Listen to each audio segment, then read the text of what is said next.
Setelah mengalahkan semua preman-preman dengan menari tango, Gwon sadar ada yang tidak beres dengan dirinya saat bertatapan dengan Do-hee. Ia langsung melepas tangan Do-hee sampai-sampai ia tidak sadar ada seseorang yang merekam aksi Gwon dan juga Do-hee saat menari tango. Gwon langsung meninggalkan Do-hee begitu saja, padahal Do-hee begitu khawatir kepada Gwon. Gwon lalu memegang dadanya. Ia bingung apa yang barusan terjadi kepada dirinya. Ia terus meyakinkan dirinya jika ia tidak mungkin jatuh cinta dengan manusia remeh seperti Do-hee. Ia pun berpikir mungkin ini semua terjadi karena tato miliknya ada di tangan Do-hee. 능력이 없어져서 생긴 부작용일 뿐이야. Sementara Do-hee bingung mengapa Gwon tiba-tiba meninggalkannya dan tidak peduli kepadanya. Ia yakin tidak hanya dirinya yang berdebar. Kali ini Gwon juga pasti berdebar. Tapi menurut Do-hee, seharusnya tadi Gwon tidak langsung pergi begitu saja. Dan untuk memastikan apakah perasaan mereka sama, Do-hee lalu pergi ke teater tempat Gwon berada.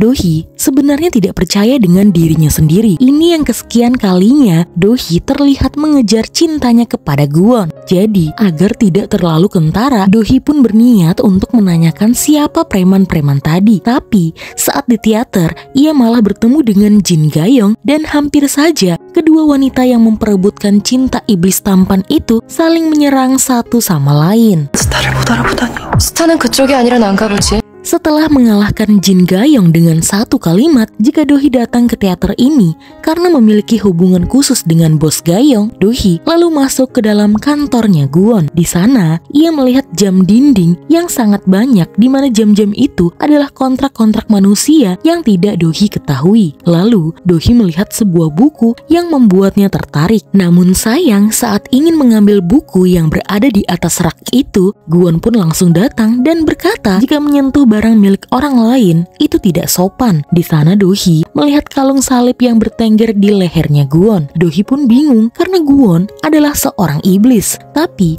Gwon malah mengira Do-hee sedang memperhatikan tubuh seksinya dan Gwon mengatai Do-hee sebagai wanita mesum. Lalu kemudian Gwon membuka pintunya karena dari dalam terlihat jika Jin Ga-young sedang mengintip. Ga-young pun terkejut karena Gwon tidak mengancing bajunya. Melihat Do-hee ada di sana, Ga-young langsung bergeliat manja serta memanggil Gwon oppa sambil mengancingi baju Gwon. Tapi langsung Gwon tolak mentah-mentah. Ga-young lalu berpura-pura berkata jika Gwon ketus karena sedang ada tamu.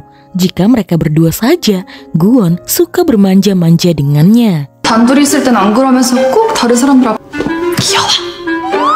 Setelah Jin Ga-young keluar, Do-hee pun bertanya siapa perempuan itu yang membuat Gwon langsung kesal karena ia mengira Do-hee datang ke tempatnya sepertinya karena ingin mengorek privasinya. Ia sudah bosan setelah seharian bersama Do-hee dan kini Do-hee malah datang kemari dan mengganggunya. Menurut Do-hee, ia sudah keliru mengambil keputusan untuk datang ke sini. Do-hee sebenarnya bingung apa salahnya sampai Gwon begitu ketus kepadanya. Do-hee pun meminta maaf dan langsung pergi dari kantor Gwon. Sementara Do-hee pergi, Gwon rupanya masih memperdulikan Do-hee sampai-sampai ia menelpon Park Bok-gyu untuk memastikan Do-hee pulang dengan selamat. 도도히 착각도 참 대단. Sementara itu, di sebuah stasiun di loker penyimpanan barang-barang, seorang pria yang memiliki luka di lehernya menaruh sebuah barang yang isinya adalah rekaman video saat Do-hee dan Gwon mengalahkan preman-preman lewat tarian tango. Rekaman itu ia infokan kepada bosnya, dan bosnya ini jelas orang di balik tewasnya manajer keuangan Mirai Group, tewasnya Nyonya Ju, dan musuh yang dicari-cari oleh Do-hee dan juga Gwon. Apakah dia adalah Noh Do-kyung, cucu pertama Nyonya Ju yang memiliki penyakit aneh?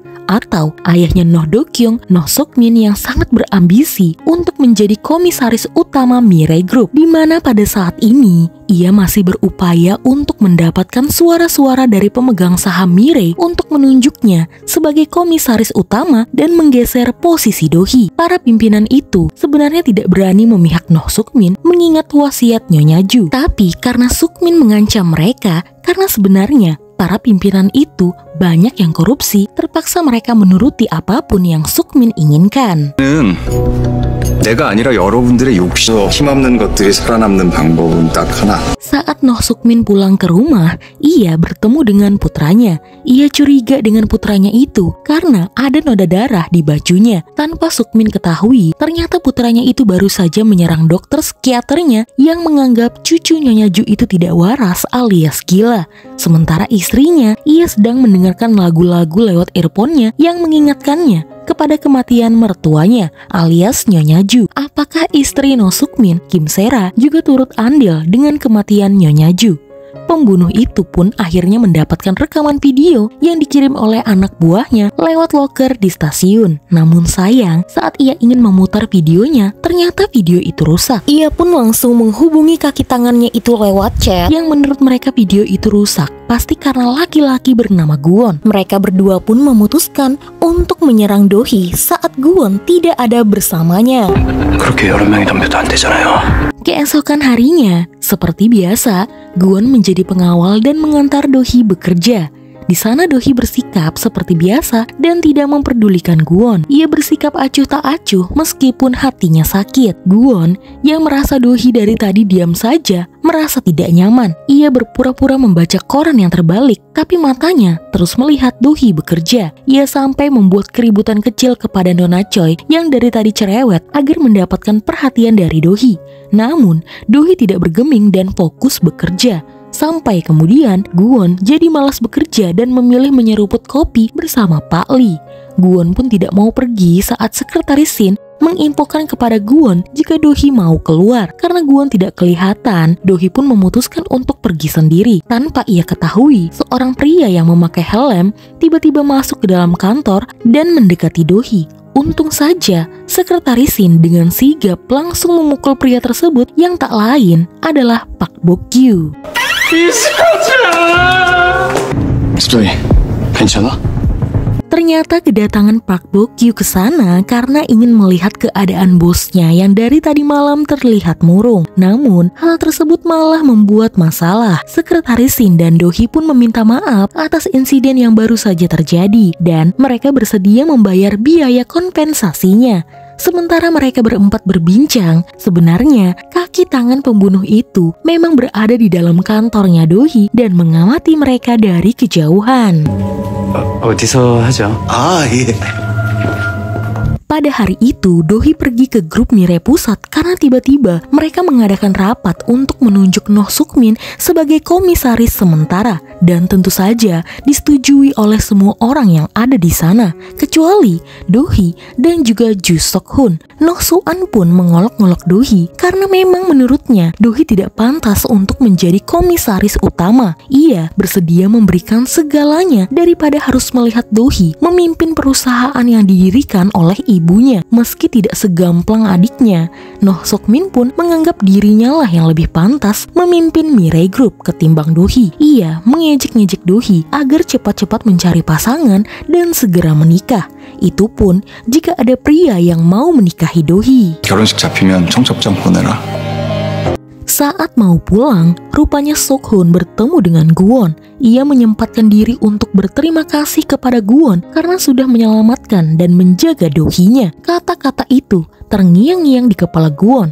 Ia kesal karena Sok-hun seolah menganggap Do-hee adalah milik Sok-hun. Pada saat itu, Do-hee dan Sok-hun sedang membicarakan hal yang cukup serius yang terjadi di Mirai Group. Pembicaraan mereka cukup lama sehingga membuat Guwon yang sedang menunggu di luar mobil begitu kesal. Bahkan Guwon mengejek tatapan sendu Sok-hun kepada Do-hee. 아련하긴.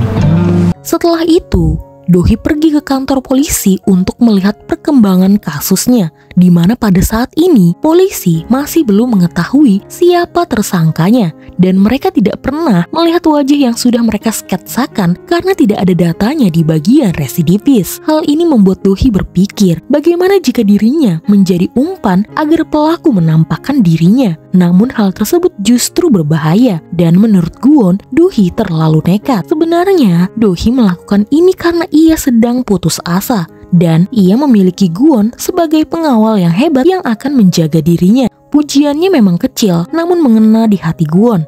Tapi itu hanya sebentar karena lagi-lagi Do-hee membuat Guwon kesal. Karena rupanya pada hari itu Do-hee bertemu dengan pasangan kencan butanya. jaksa Choi Wo-sun. Tingkah jaksa Choi memang agak narsis sehingga ia berpikir Do-hee begitu menyukainya sehingga ingin cepat-cepat bertemu dengannya dan mengencaninya. Mendengar ocehan jaksa Choi yang semakin lama semakin menjengkelkan, Gwon langsung memegang tangan Do-hee dan mengeluarkan kekuatan untuk menutup mulut jaksa Choi dengan menggunakan capitan dari lobster, makanan yang ada di meja makan mereka. Hal tersebut membuat bibir jaksa Choi langsung membengkak. Karena pertemuan ini membuang-buang waktu saja, maka Do-hee pun langsung berbicara pada intinya, di mana Do-hee ingin jaksa Choi menikah dengannya dan segera mendaftarkan pernikahan mereka. Gwon heran mengapa Do-hee melakukan hal ini. Rupanya alasan Do-hee adalah ia butuh seorang jaksa untuk membantunya menyerang keluarga konglomerat seperti anak-anak Nyonya Ju. 누구든 상관없어.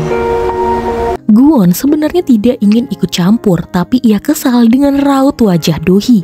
Wajah murung yang rasanya seperti diantar ke tukang jagal saja. Mendengar ocehan Gwon, Do-hee pun naik pitam. Menurutnya lebih baik Gwon tidak usah melihat wajahnya dan fokus bekerja saja. Gwon kemudian berkata jika ia akan berhenti menjadi pengawal setelah pembunuh itu ditangkap dan ia akan menangkap pelakunya sekarang juga. Rupanya Gwon datang ke tempat preman-preman yang kemarin mengincarnya. Ia ingin preman itu mencari dan menangkap seorang pria yang kemudian Gwon perlihatkan sketsa wajahnya. Awalnya tentu saja preman itu tidak mau melakukannya mengingat hubungan buruk mereka berdua. Gwon terus mengancam akan membunuh preman itu menggunakan kekuatannya, dan di sana Do-hee pun langsung menarik tangannya.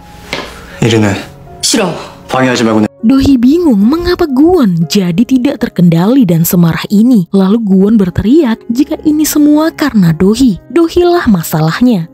Gwon berkata jika dulu hidupnya begitu sempurna dan sekarang jadi berantakan setelah ia berurusan dengan Do-hee. Menurutnya, andai saja Do-hee tidak ada di dunia ini. Do-hee pun langsung terdiam. Ia tidak menyangka Gwon berkata seperti itu kepadanya. Do-hee lalu berkata jika ia tidak akan lagi mengekang Gwon dan Gwon berhenti menjadi pengawalnya. Gwon lalu menyerahkan alat-alat pengawalnya dan meninggalkan Do-hee begitu saja. 그만두자. Do-hee hanya duduk terdiam sambil menunggu sekretaris Shin menjemputnya. Ia terus memikirkan jika ia dalam bahaya dan Gwon datang untuk membantunya. Namun rupanya keberadaannya justru membuat Gwon merasa terganggu. Makanya lebih baik mereka berpisah saja meskipun sebenarnya mereka saling membutuhkan. Saat sekretaris Shin membawa Do-hee pulang ke rumahnya, sekretaris Shin sedih melihat Do-hee diam 1000 bahasa. Tanpa mereka ketahui, ternyata Do-hee diikuti oleh penjahat itu. Malam itu saat Do-hee mengirim pesan permintaan maaf karena ia tidak datang untuk mendaftarkan pernikahan bersama jaksa Choi, tiba-tiba ia mendengar musik di ruang tamunya. Ia mencoba keluar kamar untuk melihat siapa yang ada di ruang tamunya. Kemudian Do-hee dikejutkan dengan sergapan dari seseorang yang langsung membuat Do-hee pingsan. Dan bangun-bangun, Do-hee ternyata sudah digantung dari atas gedung rumahnya. Penjahat itu mempermainkan Do-hee sambil memotong sedikit demi sedikit tali yang mengikat tubuh Do-hee. Do-hee pun memohon kepada pembunuh itu untuk tidak membunuhnya. Namun pembunuh itu hanya tertawa saja. Ketika tali terakhir terlepas dan Do-hee akan jatuh ke bawah, tiba-tiba Gwon langsung melompat dan memegang tangan Do-hee agar ia tidak terjatuh. Jelas, raut wajah Gwon begitu khawatir dengan Do-hee. Dan Do-hee lega, akhirnya iblis tampan ini lagi-lagi datang untuk membantunya. 도도히